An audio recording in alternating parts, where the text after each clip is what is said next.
Reka mbasuhuze kandi mbahe ikaze nshuti bavandimwe duhuriye aha ngaha. Imana ibahe umugisha. Hari haciye igihe kirekire tutakora, ntago ari uko twari twaranze gukora, ahubwo twagize ikibazo muri studio rinye dufatiraho umuriro iza kugira ikibazo. Ubwo rero twategereje ko abatekinisiye babikemura, tunashimira Imana ko byakemutse amahoro. Uwiteka bihimbarizwe. Buri yashimye ko uyu munsi aribwo turi buze kugira icyo tuganiraho. Uyu mugoroba rero tugiye kwigira hamwe ingingo y'umunsi. Ni ingingo iri mu byigisho by'ishuri ku Isabato biyobora abakuze mu kwiga Bibiliya. Ni kuwa 9 Mata. Ingingo ifite titire ivuga ngo gushakira igisubizo ikibazo cy'urupfu. Gushakira igisubizo ikibazo cy'urupfu. Ku ngingo yabanje, ingingo yizwe ejo, nubwo tutabonye ko tuyishyiraho, yari ifite insanganyamatsiko ivuga ngo ikibazo cya Isaka umwana w'intama arihe. Ku bantu babashije kuyiga, twaboneyemo inkuru ya Aburahamu ajya gutamba Isaka. Ni inkuru twigiyemo ikintu gikomeye cyane, nubwo ntashaka kuyigarukaho. Wenda Uwiteka naramuka mbashishije tuzafata umwanya tuyigarukeho, ariko kuri iyi nshuro ndashaka ko nyine tureba ku ngingo y'uyu munsi ivuga ngo gushakira igisubizo ikibazo cy'urupfu. Reka mbere ko tujya mbere duciye bugufi tubanze dusenge. Data mwiza, mu byo dukunda kandi ukiranuka, urera icyubahiro n'ikibi cyawe. Tugushimiye ko uyu mugoroba cyangwa se igitondo cyangwa se aya manywa wemeye ko twigira hamwe iri jambo. Reka he kuba ari twebwe, ahubwo reka Mwuka Wera aba ari we uzayiyoborere kandi utsinde imitima yacu. Tubisabye mu izina rya Yesu Kristo, urakoze, amen. Gushakira igisubizo ikibazo cy'urupfu. Urupfu ni ikintu navuga ngo tubana nacyo mu buzima bwacu bwa buri munsi. Ni ibintu duhorana nabyo, ariko umuntu atekereza akabona ntago ari kubona igisubizo. Ariko se igisubizo cy'urupfu gishobora kuva hehe? Abantu benshi uhereye no mu bazungu bakoze ibishoboka byose ngo barebe ko babona igisubizo cyabyo, ariko byaranze. None ingingo y'uyu munsi iravuga ngo gushakira igisubizo ikibazo cy'urupfu. Reka dusome, dutangira amagambo avuga ngo ahari ikintu kibabaza kurenza ibindi byose mu kubaho mu isi itandukanyijwe n'umuremyi wayo, ni uburyo urupfu usanga rwihishe muri buri kizima cyose, rurekereje kugira ngo rurekereje kugira icyo ruhitana umwanya uwo ari wo wose. Ngo ikintu kibangamye cyangwa se kibabaza kurenza ibindi byose ni urupfu, kuko ngo ruba muri buri kinyabuzima cyose, rurekereje kugira ngo umwanya uwo ari wo wose rubashe guhitana ubuzima bw'icyo kinyabuzima. Ni ibihembo by'ibyaha. Nk'uko tubizi, urupfu ntago rwahozeho, ariko rwabayeho bwa mbere na mbere igihe Adamu na Eva baryaga ku itunda.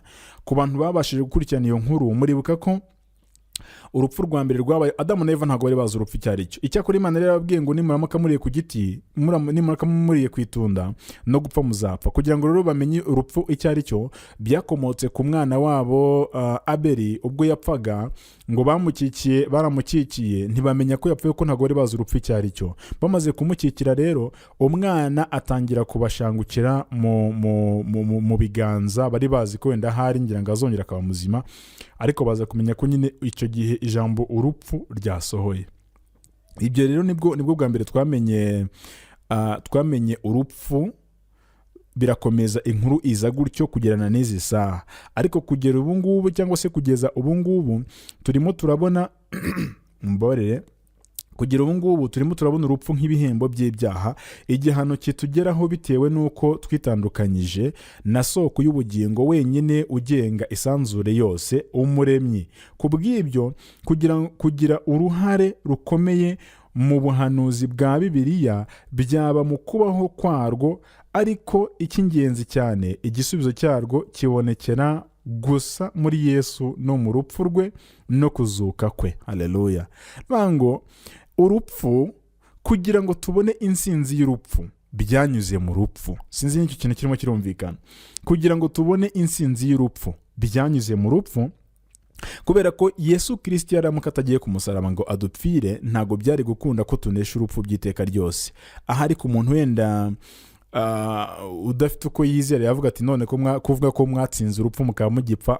Ku bantu twasomye Bibiliya tugerageza gusoma Mwuka akadufasha akadusobanurira, tuzi neza ko igihe kizagera urupfu rugakurwaho, imibabaro n'amarira bigakurwaho, agahinda tugira kubera kubura abacu kagakurwaho, kandi ngo dufite icyizere ko abacu twabuze tuzongera kubabona kubwo kwizera amaraso ya Yesu Kristo wadutambiwe ku musaraba i Karuvari.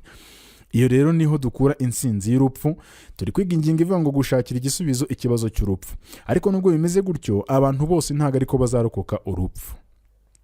Ntabwo abantu bose ariko bazabona igisubizo cy'urupfu. Ahubwo umuntu wese uzabona igisubizo cy'urupfu ni uwizeye amaraso y'umwana w'intama ari we Yesu Kristo, akemera ko yamupfiriye, akemera ko yamugiriye ku musaraba. Uwo nguwo niwe uzabona igisubizo cy'urupfu.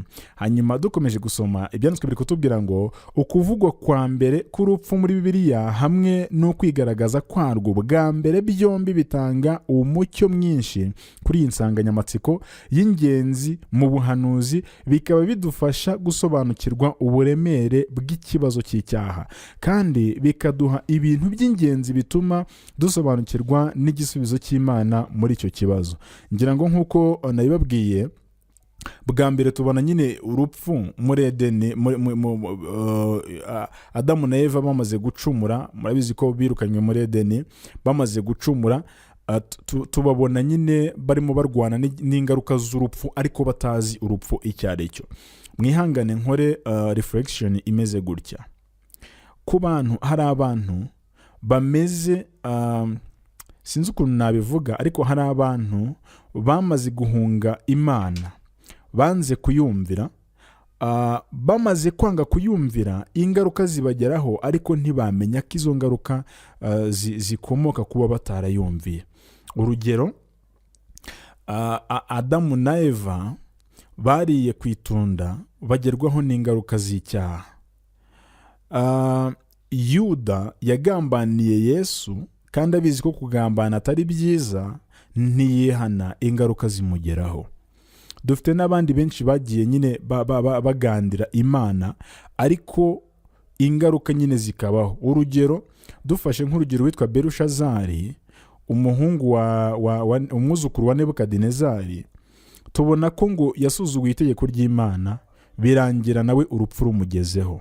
Ariko dufite abantu benshi bagiye bihana bagacika urupfu. Urugero, Mariya mushiki wa Lazaro yagombaga gupfa, yagombaga guterwa amabuye, yagombaga kuzira icyaha cy'ubusambanyi yakoraga.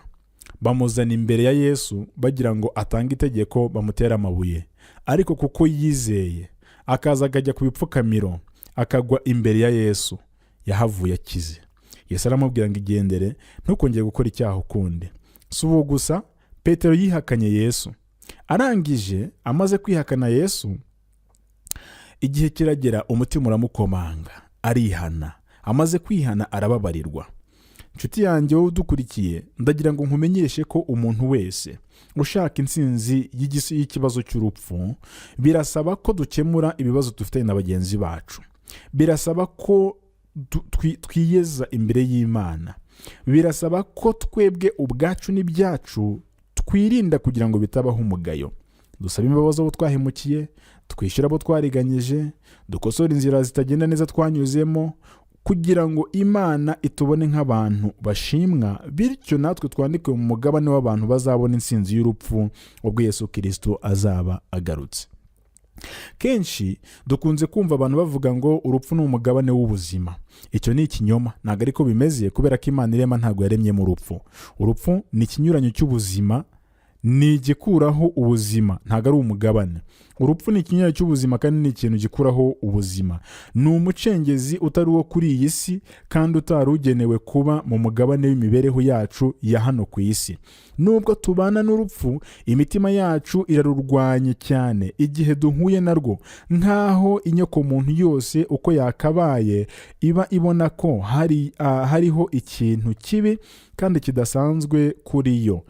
Uko urupfu rubabaza kose, hari ibihe by'urupfu bimera nk'ibirushijeho kudushengura kurusha ibindi, nk'urupfu rw'umwana. Inshuro nyinshi ababyeyi nibo bakwifuza ko babanziriza abana babo gupfa, ariko twamaze kubyemera nk'aho ari ibintu bisanzwe. Urumva baduhaye nk'urugero, baravuga bati burya iyo bikunze umubyeyi yakitangiye nk'umwana, ariko nyine kubera ko urupfu tutamenya ngo bigenda gutya, nyine ruraza rugatwara uwo rushaka. Ariko mbibutse ko twabonye ko ku bantu bizera Yesu Kristo bakaba bizera amaraso y'umwana w'intama, abo bantu ngo bazabona ubugingo buhoraho kandi urupfu ntacyo ruzabatwara. Ibyanditswe byera birambwira ngo kuri bo urupfu ni ugusinzira. Bityo rero ari twebwe tukiriho, ari n'abasinziriye, dufite icyizere ko nituramuka dukomeje kwizera, abacu basinziriye igihe nikigera tuzababona, niba barasinziriye bizeye koko. Kandi Uwiteka ntabeshya, ijambo rye ni ryo kuri, kandi Uwiteka ngakiranukira kutubabarira ibyaha no kutwezaho gucyanirwa kose. Ngiki kiduha ibyiringiro. Urupfu rwa mbere rwavuzwe mu byanditswe byera, nyamara rwabaye mu buryo bunyuranye n'ibisanzwe. Mbere y'uko Adamu na Eva bagerwaho n'urupfu, ubwabo bagize akaga gakomeye ko gupfusha umuhungu wabo w'umukiranutsi wishwe n'umuvandimwe we ukiranirwa. Byumvikane neza, buriya Kayini yica Abeli, Kayini yari mukuri. Kayini yari umunyabyaha, Abeli ari mukuri. Noneho Kayini agirira ishyari Abeli murumuna we. Bagombaga kujya gutamba ibitambo by'inyamaswa. Hanyuma Kayini nk'umwishongozi ngo w'umuhinzi atamba ibyo yari yejeje, abijyana nk'igitambo. Abeli atamba ku byo Imana yategetse ko bigomba gutambwa. Hanyuma Kayini arakarira umuvandimwe we, agera ubwo amwishe amuhora ubusa, nta mpamvu n'imwe yatumaga ashobora kumwica. Aho niho tubona urupfu rwa mbere. Tekereza kuri Yesu umukiranutsi wishwe n'abagome nk'uko byabaye kuri Abeli. Ni uruhe rupfu rwarusha kuba rubi nk'urwo Kristo yapfuye? Byagorana kurubona, kuko Kristo yapfuye ntacyo azira. Kristo yishwe urupfu rw'agashinyaguro, ariko kuko yashakaga, mwibuke neza ko bamujyana kumucira urubanza, basanze nta cyaha aregwa, basanga nta cyaha kimuhama. Noneho ngo hari igisambo bitaga Baraba cyagombaga kubambwa. Noneho abari bagambaniye Yesu batamushakaga baravuga ngo nubwo Yesu nta kibi bamubonyeho, kubera ko batamushaka, nibabohore Baraba wari ugiye kubambwa, babambe Yesu mu cyimbo cya Baraba. Nguko ukuntu byagenze. Burya Yesu apfuye mu cyimbo cy'umunyabyaha wagombaga kubambwa kugira ngo wa munyabyaha akire. Kandi koko n'ubundi nicyo cyari cyaramuzanye. Burya hari hasohoye ubuhanuzi bavuga ko yaje gushaka umunyabyaha. Hanyuma ni mu buryo ki imiterere y'urupfu rwa Abeli idufasha gusobanukirwa impamvu Yesu afite imfunguzo z'urupfu n'ikuzimu mu gituro, niki Imana iduhera muri we. Ngira ngo ni ikibazo dusoje nimo baratubaza, kitubaza ngo mbese urupfu rwa Abeli n'urwa Yesu Kristo niki bitubwira ku rufunguzo rw'urupfu Imana ifite. Abeli nawe ari mu bategereje umuzuko, ari mu bazabona ubugingo buhoraho. Ariko Yesu wapfuye ari inzirakarengane, nta cyaha yakoze, we yarazutse kugira ngo natwe abamwizeye, niba ngombwa ko dusinzira cyangwa abasinziriye bamwizeye, nabo bazabone urufunguzo rwo gutsinda urupfu. Inshuti muvandimwe, twigaga ingingo yavugaga ngo gushakira igisubizo ikibazo cy'urupfu. Nk'uko tumaze kwiga ingingo, dusanze nta handi twakura igisubizo ni muri Yesu Kristo. Nta handi twakura ubushobozi bwo gutsinda urupfu. Nta handi twakura imibereho yuzuye gushira amanga kudatinya urupfu ni muri Yesu Kristo. Ariko abantu bamwanze, bakamwihakana, bakamugendera kure, bakamugomera, bakanga kumwumvira, abo ngabo bigize intakoreka, bakigira intagondwa, bakanga kwihana, byange bitinde bitebuke bazagabana ku mugabane w'urupfu rwa nyuma, ari wo muriro ugurumana by'iteka ryose. ariko ngo abamwizeye yabahaye ubushobozi bwo kwitwa abana b'Imana. Haleluya. Icyo ngicyo rero kandi umwana w'Imana nk'uko twabibonye yatsinze urupfu. Nituramuka tumwizeye natwe azatubashisha gutsinda urupfu rwa nyuma. Turasoje. Imana ibaha umugisha. Haramutse habaye hari umuntu ufite ikibazo cyangwa se akaba afite inyunganizi cyangwa se akaba afite igitekerezo cy'uburyo twavugurura kuri iki gisho cyangwa kinyuraho neza mu buryo bugenda neza, mwabyandika muri komenti. Kandi niba wumva ufashijwe wibuke gusangiza abandi ubu butumwa, kugira ngo kuko hari abantu benshi batabonye uko bagura amigisho, hari abantu benshi batabona uko bayiga. Niba rero wumva hari uko uri gufashwa, sangiza na bagenzi bawe. Ikindi, niba ari ubwa mbere ugeze ahangaha, kora subscribe kugira ngo izindi ngingo zitazajya zigucika n'ibindi byigisho bitazajya bigucika. Imana iguha umugisha. Reka dusoze dusenga. Data mwiza, mubyeyi dukunda kandi ukiranuka, tumaze kwiga ijambo ryawe, tubonye ko nta handi dushobora gukura intsinzi y'urupfu atari muri Yesu Kristo. Turakwinginze ngo utubashishe kumwakira, uduhe gucishwa bugufi imbere yawe, uduhe kumva ko twebwe ntacyo twakimarira, ahubwo uduhe kumva ko urufunguzo rw'ubuzima bwacu bwose ruherereye muri Yesu Kristo. Ngaho ngwino ubane natwe, utubashishe kwakira amaraso yatumenewe ku musaraba, kandi uduhe gucika ku cyaha n'igisa nacyo. Tubisabye mu izina rya Yesu Kristo, turakoze. Amen.